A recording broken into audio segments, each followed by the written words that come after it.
Hello everyone, जय हिंद। मेरा नाम है आयुष्मान गुप्ता। आप सभी का एक बार फिर से स्वागत करता हूं गवर्नमेंट जॉब अड्डा 24/7 पर।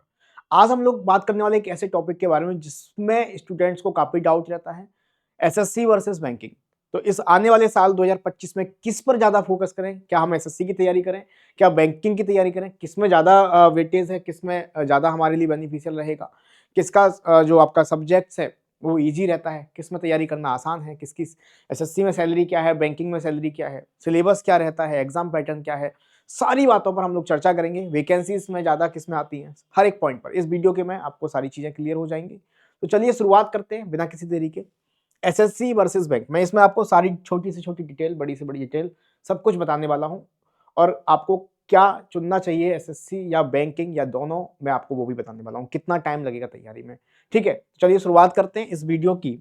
सबसे पहले देखिए, जब भी हम तैयारी करने जाते हैं किसी एग्जाम्स के लिए, मान के चलिए आप बिल्कुल फ्रेशर हैं, आप चाहते हैं कि 2025 हमारा आ रहा है, उसमें हम किस तरीके से तैयारी करें, क्या पूरी तरह से एसएससी को फोकस करें या बैंक को। तो आपको पता होना चाहिए कि किसमें कितनी वैकेंसीज आती हैं, किसमें क्या क्या पोस्ट होती है और कौन कौन से एग्जाम होते हैं। तो सबसे पहले मैं अगर बात करता हूं एसएससी की, तो आपको एसएससी में जो एग्जाम देखने को मिलते हैं वो आपके मेनली जो एग्जाम होते हैं, SSC CGL, SSC CGL, SSC CHSL, और उसके साथ साथ एसएससी सीपीओ, एमटीएस, जीडी। और एसएससी की जब आप तैयारी करते हो उसके साथ आपको state exam, railway exam, police exam, इसकी भी तैयारी हो जाती है। आप इनके भी एग्जाम दे सकते हो क्योंकि ऑलमोस्ट सिलेबस आपका सेम रहता है। लेकिन जब मैं बैंकिंग की बात करता हूं तो बैंकिंग में आपका मेन जो एग्जाम होते हैं वो एसबीआई कंडक्ट कराता है, आईबीपीएस कंडक्ट कराता है, आईबीपीएस आरआरबी हो गया। उसके साथ साथ आप RBI, LIC, NIACL, EPFO, all banks मैंने, जैसा कि आपको पता है, इसकी तैयारी आप कर सकते हैं। वैकेंसीज की बात करते हैं सबसे पहले। तो एसएससी में जो मेनली मेजर दो बड़े एग्जाम्स होते हैं, वैसे 3 एग्जाम्स होते हैं बड़े, जिसमें वैकेंसी, नंबर ऑफ वैकेंसी ज्यादा है और अच्छी पोस्ट के लिए। तो हम अभी यहाँ पर जो मैं कंपेरिजन करा रहा हूँ आपको, वैसे तो कई सारे एग्जाम है सीपीओ वगैरह, मैं जो कंपेरिजन करा रहा हूँ आपको वो आपका ऑफिसर्स लेवल और क्लर्किकल लेवल, आपको क्लर्क लेवल का कंपेरिजन करा रहा हूँ। तो एसएससी सीजीएल में हम लोग बात करते हैं। सीजीएल एसएससी का वो एग्जाम है जो सबसे बड़ा आप एग्जाम कह सकते हैं ऑल ओवर इंडिया में। सिविल एग्जाम्स के बाद एसएससी का सीजीएल एग्जाम सबसे बड़ा एग्जाम होता है। यहाँ पर जो जॉब लगती है वो सेंट्रल गवर्नमेंट के अंडर जो ऑफिसर्स होते हैं, ऑफिस होते हैं, उनमें लगती है आपकी अच्छी अच्छी पोस्ट, जैसे कि इनकम टैक्स ऑफिसर हो गया, ऑडिट ऑफिसर्स हो गया, है ना। आप ऐसे आउट ऑफ इंडिया भी जॉब कर सकते हैं एक्सटर्नल अफेयर्स में। तो कई यहाँ पर पोस्ट आपको देखने को मिलती हैं। सीएचएसएल जो होता है वो एसएससी का क्लर्किकल लेवल का एग्जाम होता है, क्लर्क लेवल का। एक एग्जाम एमटीएस भी होता है, उसमें भी कई सारी वैकेंसी आती हैं, वो आपका ऑफिस बॉय की तरह होता है, ठीक है। तो मैं सीजीएल में जब बात करता हूँ वैकेंसीज की, तो अगर मैं कंपेरिजन करूँ 2020 में 7035 वैकेंसी, 2021 में इतनी, 2022 में आपको ज्यादा वैकेंसी देखने की बात मिलेगी क्योंकि ये कोरोना के बाद की बात है। अगर मैं इस साल वैकेंसी की बात करता हूँ 2024 में, तो वैसे जो वैकेंसी आई थी लगभग 17,700 प्लस थी। बढ़ने के बाद ये आपकी फाइनल वैकेंसी है 18,200 के करीब एसएससी सीजीएल में देखने को मिली। सीएचएसएल में हम वैकेंसी की बात करते हैं तो मेनली जो वैकेंसी आपको देखने को मिलती है, आपको 2024 में जो वैकेंसी देखने को मिली 3954 आपको वैकेंसी यहाँ पर देखने को मिली, ठीक है। अगर मैं बैंकिंग की बात करता हूं तो बैंक में आपका ऑफिसर्स लेवल और ये क्लर्क लेवल की बात करेंगे। तो ऑफिसर्स लेवल की बात करता हूं तो कौन कौन से एग्जाम्स होते हैं। एक होता है आपका आईबीपीएस पीओ का एग्जाम, एक होता है आईबीपीएस आरआरबी पीओ का एग्जाम, हाँ, और एक होता है आपका एसबीआई अपना अलग कंडक्ट कराता है। तो इनमें क्या है, तो अगर मैं आईबीपीएस पीओ की बात करता हूं तो मेनली जो वैकेंसी आप देख पा रहे होंगे कंपेरिजन टू 2022 को मत देखना क्योंकि ये कोरोना के बाद के टाइम की बात है, यहाँ वैकेंसी आपको ज्यादा देखने को मिली। यहाँ पर 3955 लगभग 4000, 3000, 4000 के बीच में वैकेंसी आती है आईबीपीएस पीओ में ऑफिसर्स लेवल की। अगर आईबीपीएस आरआरबी पीओ की बात करता हूं तो यहाँ पर 3500 वैकेंसी आपको देखने को मिली इस साल। एसबीआई पीओ की मैं बात करता हूं तो ये मैं करंट में वीडियो बना रहा हूं तो ये बहुत चौंकाने वाला डेटा आपको हो सकता है क्योंकि एसबीआई पीओ की जो एवरेज वैकेंसी है ना लास्ट के 5 सालों में, मैं आपको दिखाता हूं, लास्ट के 5-7 सालों में आप देखेंगे 2017 से लेकर आप देखिए एवरेज जो वैकेंसी है 2000 के करीब आपको दिख रही होंगी, 2000 के करीब।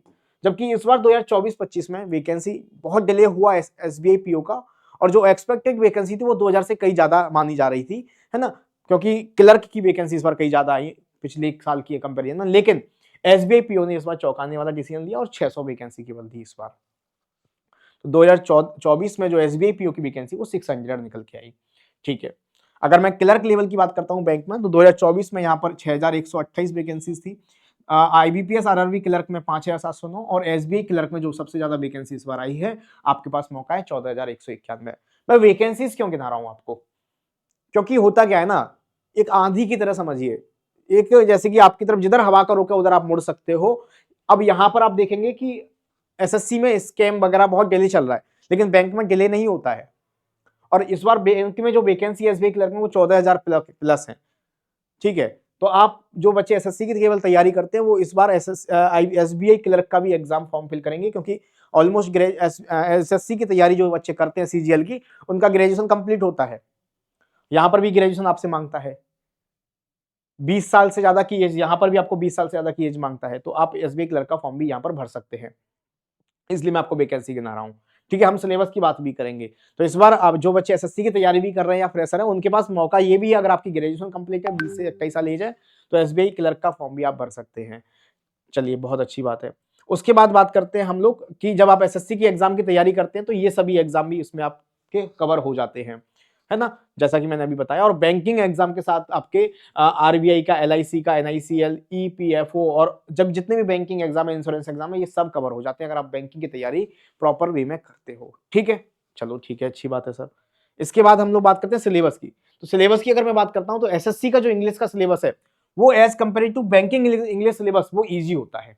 बैंकिंग में इंग्लिश अच्छा खासा पूछा जाता है, इसलिए हिंदी मीडियम वाले बच्चों को बैंकिंग एग्जाम में प्रॉब्लम भी आती है। एसएससी में जो आपका बैंक इंग्लिश का सिलेबस पूछा जाता है, ये सारा सिलेबस आपके सामने है।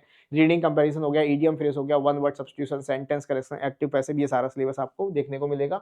और वहीं बैंकिंग एग्जाम में ये सारा सिलेबस, लेकिन एज कंपेयरिंग टू एसएससी ये डिफिकल्ट आता है इंग्लिश का सिलेबस आपका, राइट। अगर मैं बात करता हूं जनरल अवेयरनेस की, तो एसएससी का जनरल अवेयरनेस काफी बड़ा सिलेबस होता है, काफी बड़ा सिलेबस होता है एज कंपेरिजन टू बैंक। तो एसएससी का सिलेबस काफी यहाँ पर बड़ा देखने को मिलता है। यहाँ पर history, geography, polity, economics, current affair, मतलब सब कुछ, स्टैटिस्टिक्स, सब कुछ यहाँ पर आपको पूछ लेता है। ये सारी चीजें आपको पूछी जाती हैं। बैंकिंग का सिलेबस लिमिटेड होता है, जैसे कि आप देख सकते हैं final awareness, current affair, general knowledge, static awareness, banking and financial awareness आपको देखने को यहाँ पर मिलता है। अगर बात करते हैं मैथ की, तो मैथ्स को मैं दो पार्ट्स में डिवाइड किया है, एसएससी और बैंक में। बैंकिंग में क्या होता है, एडवांस मैथ कम पूछा जाता है, एसएससी में एडवांस मैथ पूछा जाता है। अगर मैं लेवल की बात करूं तो एसएससी का arithmetic as comparison to banking arithmetic easy होता है, क्योंकि बैंक के अर्थमेटिक में वेरिएबल बेस्ड क्वेश्चन ज्यादा पूछे जाते हैं, अच्छे लेवल के क्वेश्चन, कैलकुलेटिव क्वेश्चन पूछे जाते हैं एज कंपेरिजन टू एसएससी। लेकिन एसएससी में एडवांस मैथ होता है, इसमें एडवांस मैथ नहीं होता। एडवांस मैथ मतलब एलजेब्रा हो गया, ज्योमेट्री हो गया, ट्रिगोनोमेट्री हो गया, ये सारे टॉपिक्स की बात कर रहा हूं। अगर मैं बात करूं बैंकिंग एग्जाम को तीन कैटेगरी मैंने डिवाइड किया। यहाँ पर डीआई अच्छे लेवल का पूछा जाता है, और लेवल का डिपेंड करता है आप किस एग्जाम को दे रहे हो, क्या कौन से फेस को दे रहे हो। जैसे आप एसबीआई क्लर्क को दे रहे हो तो उसका प्री, फिर आपका मेंस होगा, है ना, फेज 1 फेज 2 होगा, प्री प्लस मेंस। तो मेंस में अच्छा लेवल आएगा, प्री में इजी लेवल आएगा। ऐसे ही कोई भी एग्जाम दोगे प्री का लेवल इजी आएगा एज कंपेरिजन टू मेंस, उस पर डिपेंड करता है। तो बैंकिंग मैथ 3 पार्ट्स में डिवाइड किया जाता है। स्पीड मैथ में आपका आता है सिंप्लीफिकेशन, अप्रोक्सीमेशन से related question, quadratic equation, missing number series, wrong number series, है ना। डीआई आपकी ये पूरी डीआई होती है जो आपकी प्री प्लस मेंस, मैंने दोनों का सिलेबस ले रखा है। डेटा एनालिसिस की बात करें तो यहाँ पर डीआई आती है tabular graph, pie chart, radar graph, missing case, line graph, bar graph. Data sufficiency को साथ से प्रोबेबिलिटी आती है, परम्यूटेशन कॉम्बिनेशन आता है। और अर्थमेटिक की बात करूं तो ये सारे टॉपिक आपको देखने को मिलते हैं जो एज सिमिलर आपको एसएससी में भी देखने को मिलेंगे। तो ये 3 पार्ट में डिवाइड हुआ, स्पीड मैथ, डेटा एनालिसिस और आपका अर्थमेटिक। यहाँ पर आपको एडवांस मैथ देखने को नहीं मिलेगा, एक दो topic like mensuration 2D 3D आपको मिलता है यहाँ पर बस।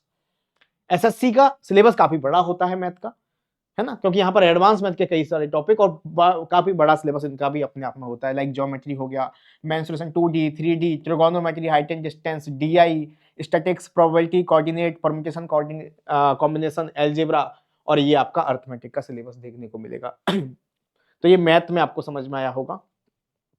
अब बात करते हैं रीजनिंग की। रीजनिंग की बात करें तो यहाँ पर रीजनिंग में एसएससी का reasoning as comparison to bank easy होता है, बैंक में रीजनिंग काफी अच्छे लेवल का आपको पूछा जाता है। तो एसएससी में 2 टाइप रीजनिंग आता है, verbal reasoning, non verbal reasoning. तो ये सभी वर्बल रीजनिंग के टॉपिक आप लोग देख सकते हैं, आपको यहाँ पर क्लियरली मेंशन है। और अगर मैं बात करता हूं बैंकिंग रीजनिंग की, तो यहां पर मेनली जो आपका पार्ट होता है वो पजल, सिटिंग अरेंजमेंट, ये 2 पार्ट्स आपके पूछा जाते हैं, डेटा सफिशिएंसी, इनपुट आउटपुट, ये मेंस का टॉपिक हो गया।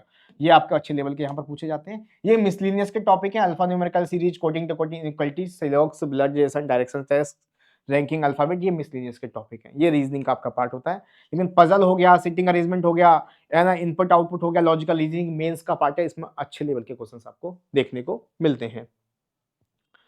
अब कितना टाइम चाहिएगा एसएससी और बैंक की तैयारी करने के लिए? देखो मैं एवरेज टाइम आपको बता देता हूँ, लगभग 8 से 10 महीने। अगर आप प्रॉपर वे में स्ट्रेटेजिकल तरीके से बढ़िया तैयारी करना चाहते हो तो 8 से 10 महीने आपको लग जाते हैं। कुछ बच्चे 3 महीने में भी तैयारी कर लेते हैं, कुछ 3 साल में भी नहीं कर पाते, लेकिन प्रॉपर स्ट्रेटेजी है ना, मतलब तो आप इसको 6 महीने में भी निकाल सकते हो ढंग से मेहनत करोगे तो। और प्रॉपर स्ट्रेटेजी नहीं है, वैसे तीर में तुक्का लगाए जा रहे हो तो 6 साल में भी नहीं निकाल पाओगे। एक एवरेज टाइम है 8 से 10 महीने का, आप किसी भी एग्जाम को निकाल सकते हो, लेकिन पूरा फोकस एग्जाम पर होना चाहिए। पूरा फोकस आपका एग्जाम पर होना चाहिए। आप रिवीजन भी कर रहे हैं, कोर्स भी कंप्लीट कर रहे हैं, मॉक टेस्ट भी दे रहे हैं, मतलब पूरी तरीके से डेडिकेट हो गए हैं। जो भी आपका एग्जाम है उस पर फोकस है तो आप आराम से निकाल लोगे 8 से 10 महीने में। सैलरी की बात कर लेते हैं। तो सैलरी की बात करें तो अगर मैं एसएससी में ऑफिसर्स लेवल की बात करता हूं तो 55 से 80 हजार होती है। एक तरह से बेस पे में आपने लिया है। क्लर्क लेवल में 32 से 40 हजार आपका एवरेज सैलरी रहता है। बैंकिंग की मैं बात करता हूं तो यहाँ पर बैंक में 55 से 70 हजार। ये सैलरी एसबीआई वगैरह में 1 लाख प्लस भी होती है अगर आप पार्क्स अलाउंसेस मिला दें तो, ठीक है। और क्लर्क लेवल में 30 से 40 हजार आपको पड़ती है सारी चीजें मिलाकर। तो ये सैलरी की बात हो गई। तो आई होप आपको सैलरी क्लियर हो गई, टाइम कितना चाहिए तैयारी के लिए, सिलेबस क्लियर हो गया, सिलेबस क्या होता है, आपको वैकेंसीज मालूम पड़ गई किसमें क्या है। तो 2025 में अब आप तैयारी किसकी करनी चाहिए? देखिए वैकेंसीज जैसी एसबीआई क्लर्क में ज्यादा है तो आप एसबीआई क्लर्क का फॉर्म भर सकते हैं। अगर आप उस फॉर्म के लिए एलिजिबल है, उस एग्जाम के लिए, तो आप फॉर्म जरूर भरिए। क्योंकि जब आप तैयारी करते हैं चीजों की तो आपको ऐसा बिल्कुल नहीं कि बहुत बड़ा मेजर डिफरेंस है तैयारी करने में। आप तैयारी कर सकते हैं, जिसकी हवा ज्यादा चल रही है ना उस तरफ आप मुड़ सकते हैं यहाँ पर। लेकिन मेहनत आपको ही करनी पड़ेगी, मेहनत आपको ही करनी पड़ेगी बेहतरीन तरीके से। प्रॉपर जो भी सिलेबस कर रहे हैं, लाइक अर्थमेटिक हो गया मैथ का, तो अर्थमेटिक तो एसएससी में भी आता है, अर्थमेटिक बैंक में भी आता है। लेकिन आप 0 टू एडवांस लेवल अच्छे लेवल का पढ़ लोगे तो वो दोनों में आपको काम आ जाएगा। डेटा इंटरप्रिटेशन आता है, एसएससी में भी आता है, बैंक में भी आता है। बैंक में थोड़ा अच्छा लेवल आता है ना। तो आप 0 टू एडवांस डीआई पढ़ लोगे तो आपको दोनों में काम आ जाएगा। इस तरीके से आपको कुछ टॉपिक एड ऑन हो जाते हैं एसएससी में, जैसे एडवांस मैथ के कुछ टॉपिक हट जाते हैं, है ना। तो आप दोनों की तैयारी एक साथ भी आराम से कर सकते हो। जिसका फॉर्म आता है उसका फिल करके लास्ट के जैसे कि फॉर्म फिल किया उससे लेकर उसका रिवीजन कर सकते हो। इस तरह से आप तैयारी को बूस्ट अप कर सकते हो। तो ये एसएससी और बैंक, क्योंकि एसएससी में आप देखोगे अभी तो 2024 लास्ट हुआ तो आप कहोगे सर उसमें तो रिजल्ट ही क्लियर नहीं हो पा रहा, कभी स्कैम चल रहा है, कभी कुछ चल रहा है ना। और बैंक में देखोगे तो बैंक में इस बार एसबीआई में पीओ की जो वैकेंसी है वो केवल 600 आके रह गई। तो मामला हर जगह है, बस आपको तो अपनी एक सीट पर फोकस करना है। आपको डेडिकेट होकर पहले सिलेबस ढंग से कंप्लीट करना है। प्रॉपर सिलेबस कंप्लीट हो जाएगा, देन आपको सेक्शनल टेस्ट लगाने हैं रिवीजन के लिए, देन मॉक टेस्ट लगाने हैं। अपनी तैयारी बेहतर रखनी है दोनों चीजों के लिए। तैयारी बेहतर होगी तो जब भी फॉर्म निकलेगा आप फिल करके रिवीजन पर लग जाइए। फॉर्म निकले उसके बाद सिलेबस खत्म नहीं है ये टेंशन करोगे तो कभी भी नहीं निकाल पाओगे। सिलेबस आपका कंप्लीट होना चाहिए। फॉर्म निकलते ही जैसे ही फॉर्म फिल किया उसके बाद रिवीजन चालू कर दो, मॉक टेस्ट चालू कर दो, सेक्शनल टेस्ट चालू कर दो, तो आप एक अच्छे स्टूडेंट बन पाएंगे। एक मतलब लड़ाई करने लायक बन पाएंगे कि हाँ हम अब कॉम्पिटिटिव एग्जाम की तैयारी करने के लिए तैयार हैं, हम उस एग्जाम को देने के लिए तैयार हैं। इस तरह से मेहनत आप कर पाएंगे। समझ रहे हो?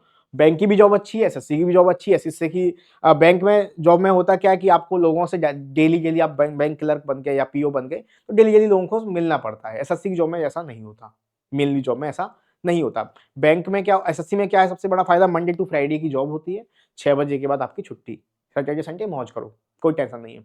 बैंक में अभी ऐसा नहीं है, 2 सैटरडे छुट्टी होती है, लेकिन 2 सैटरडे अभी छुट्टी नहीं होती और यहाँ पर काम भी बैंक में ज्यादा होता है ना। ठीक है, लेकिन आपकी सैलरी वगैरह मिला के पीओ लेवल की बहुत अच्छी बनती है बैंक की।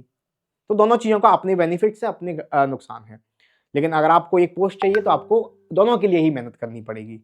तो आप मेहनत कर सकते हैं। बाकी तैयारी के लिए चाहे एसएससी की हो चाहे बैंकिंग के लिए हो, मैं रिकमेंड करूंगा अड्डा 24/7 एप्लीकेशन को डाउनलोड कर लेना या वेबसाइट पर जाएंगे। तो बैंकिंग कैटेगरी में आपको रिकमेंड करूंगा बैंक महापैक, अगर आप बैंकिंग की तैयारी करना चाहते हैं, है ना।